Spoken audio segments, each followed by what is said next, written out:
So hi guys, welcome back. This video is actually going to be a lemon meringue pie filling. Full disclosure, just a few minutes ago we actually finished the pie crust recipe. This lemon pie filling is very, very simple. Give it a try, guys. Don't do the sheriff's lemon meringue pie filling. I mean, there is nothing wrong with that really, but you know that when you make your own, you know that it's 100% natural. There are no additives in there to keep it lasting longer or anything like that. It's just the real deal. So give this one a try and you won't be disappointed, I promise you. It's really easy. What we're going to do is, we have here 2 tablespoons of flour, and we're going to add them to the saucepan because this filling is actually going to be done on the stove. So 2 tablespoons of flour, 3.5 tablespoons of cornstarch, and to that I've added the 1/4 teaspoon of salt. Okay, the recipe will be down below, so. And to this we're going to add a cup of sugar. So let's add that in, and that looks great. What we're going to do now is just give this a little whisk to get it all stirred up together and make sure everything is evenly blended. Now to this mixture we're going to add the liquids.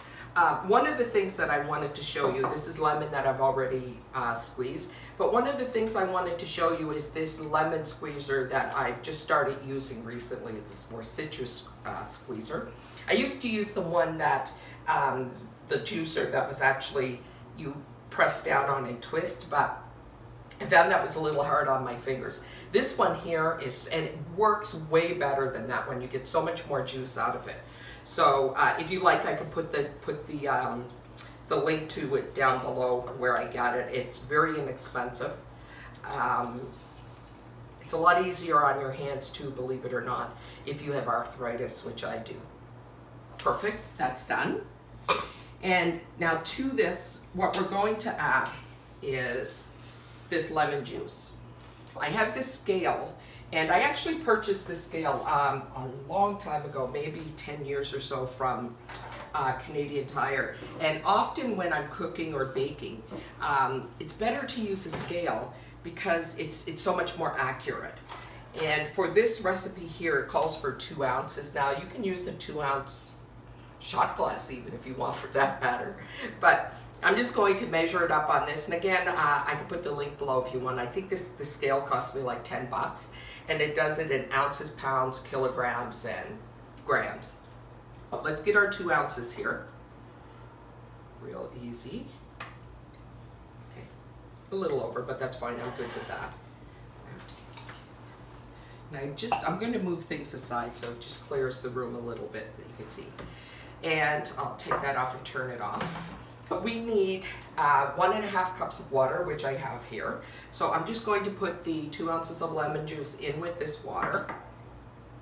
The recipe that I originally used for this called for zest, but I've changed it up and I've actually added lemon extract. We need 1.5 teaspoons of this pure lemon extract. 1.5.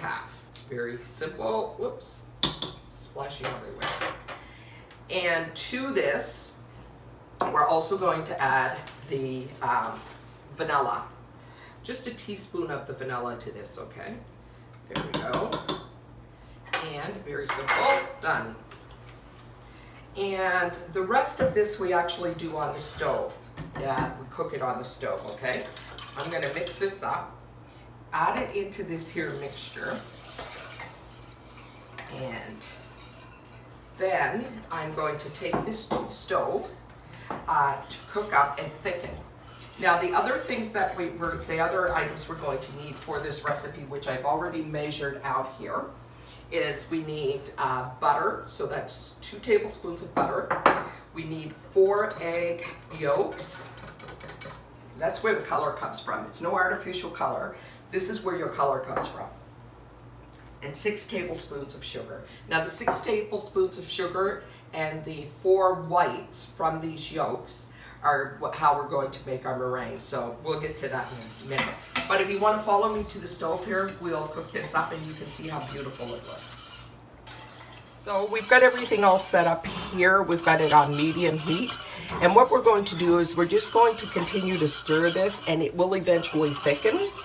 And just keep stirring it constantly, and that way you'll make sure that it doesn't stick to the bottom, okay? It doesn't take a very long time for this to thicken up, but we'll be back and we'll show you what it looks like when it's thickened. So guys, this has taken maybe 2 minutes at the most to thicken, right? So here, now what I'm going to do is, I actually have my 4 egg yolks here. And this here is what you call tempering of the egg yolks. So rather than put them in and have them scramble, we're going to temper the egg yolks. And that is just simply pour a little bit of the hot filling in and whip it. And so we're just getting the egg yolks warmed up a little bit, and so they don't turn to scrambled eggs. And I'm going to just put a little bit more in and whip it again. And there we go. So now our tempered eggs, I'm going to turn this heat down to low now. Now our tempered eggs are all set to go in to our pie filling. And for this, I'm just going to use, see how nice and thick that is? So here's where we get the color. Isn't that beautiful? That is just gorgeous. I love that. There's no artificial food colorings, nothing like that is required, just some really beautiful egg yolks.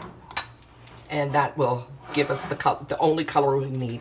I know some folks will still go ahead and add a drop or two of yellow food coloring. And you can do that, but food coloring is not something that I use very often. Matter of fact, I try to avoid using it at all costs. But there we go. So it looks beautiful. It's nice and thick. It's all set to go. Final step here. And this is what really adds the lushness to it and the silkiness on the tongue is the butter. So we're just going to take that butter. We're not going to whisk it in. We're just going to stir it in until it melts. And that will make it nice and shiny. Just going to finish stirring this in. Put it into the pie shell that has been cooled. And then I'm going to start on the meringue, and we'll come back then. Now we're back. This is the filled pie crust with the lemon meringue, lemon pie filling, I should say. Now we're going to do the meringue. So in here I have the 4 egg whites. Here are the 6 tablespoons of sugar that we talked about. So we're going to start it off just whisking it a bit. When it starts to get a little frothy, we just keep adding the sugar in gradually and whipping it, okay? So here we go. It's starting to get a little bit foamy, but I will always use the stainless steel bowls for my meringue, only because when you clean them, they don't have the oil that will cling to them from what's been in them before. So when you wash your stainless steel bowls, there's no oil in it, which makes them whip up a lot easier, right? If you have a glass bowl, porcelain bowl, whatever, you need to be really sure that there is no oil whatsoever in them. Some people will use like a little bit of lemon or a little bit of vinegar on a piece of paper towel just to wipe inside of it, just to ensure that you don't have the oil in it. So here we go. We're going to start adding. I've got it up on 6 now, which is medium, and I'm just slowly going to begin adding my sugar. Okay. Just keep whipping, foaming up.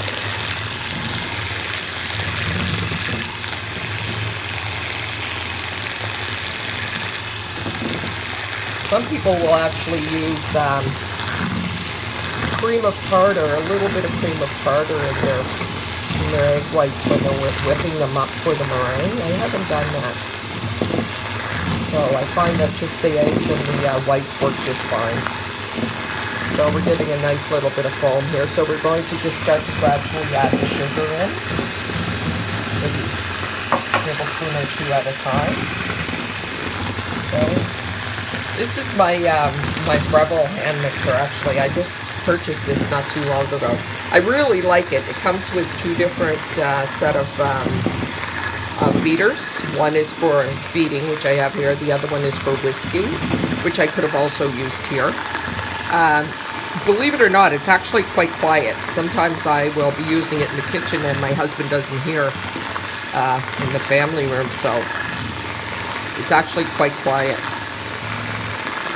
The other thing I like about it is that there's a light, and not many hand mixers have the light anymore. So I'll throw the link for this below as well, just in case anyone is interested. It's going to take us a few minutes. Start getting some. So the only thing we have in this is the 4 egg whites and 6 tablespoons of sugar. I have my oven set to 375. So once we put this on top of the pie, we're going to actually put it in the oven to change color.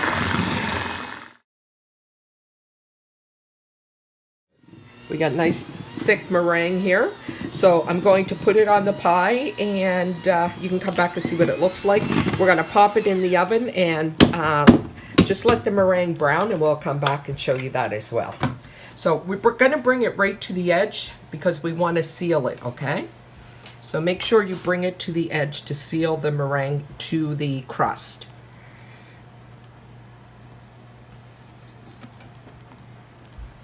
And just do whatever you want with it after that. So my mom used to do this and get some nice peaks on it, and they would brown really nicely in the oven. Just make sure that you have it sealed with the crust. That's the most important thing about putting the meringue on. And I'm still trying to do my little fancy peaks, which aren't so fancy after all. So this is our lemon meringue pie. It's out of the oven, and I hope you enjoyed watching the video. A couple of things that are pretty straightforward, pretty simple, but one of the main things that I want to tell you about your meringue is seal it to your crust. And give it a try. I promise you, you'll be impressed with it. Thanks so much. Bye-bye.